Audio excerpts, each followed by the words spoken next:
Comme toutes les histoires qu'on raconte aux enfants, celle-ci commence par « Il était une fois ».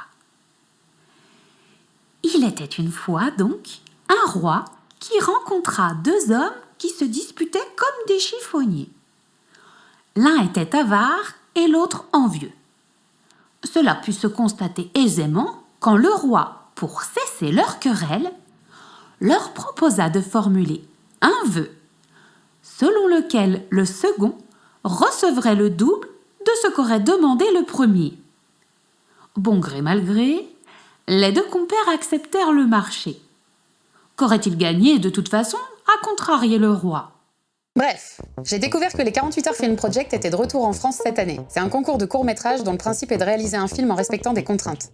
En 48 heures. L'an passé, avec les 2100 créations, on a participé pour 2 villes. Et c'était cool. À partir du IIIe siècle, des guerriers venus du Nord franchirent le Rhin. Ces peuples, originaires de la Germanie, d'abord bergers nomades, sont devenus des guerriers dont le totem pouvait être le loup. Certains d'entre eux, revêtus d'une peau de cet animal lors de leurs attaques, ont ainsi commencé à propager l'image d'un loup associé aux guerres et au pillage. Plus tard, les trois grandes religions monothéistes, issues des peuples pasteurs et agriculteurs, prirent de plus en plus d'expansion. Le loup devint le symbole du mal et de l'ennemi. Ennemi des troupeaux, ennemi des fidèles. D'ailleurs, de nombreux passages de la Bible font allusion au loup, toujours de manière négative. La haine du loup n'est donc pas apparue subitement, mais a plutôt mûri à travers les siècles, favorisée notamment par les guerres incessantes avec les peuples du Nord et les épidémies qui sévirent à travers l'Europe, telle la peste noire qui, au XIVe siècle, fit 25 millions de morts.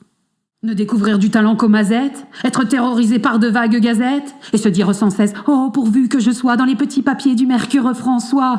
Non, merci.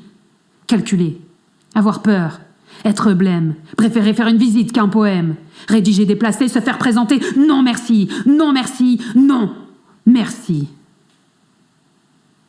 Mais chanter,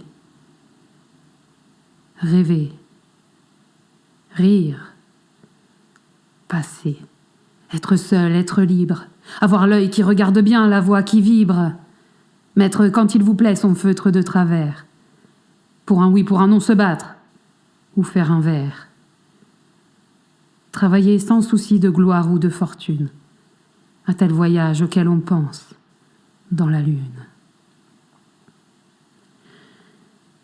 N'écrire jamais rien qui de soi ne sortit.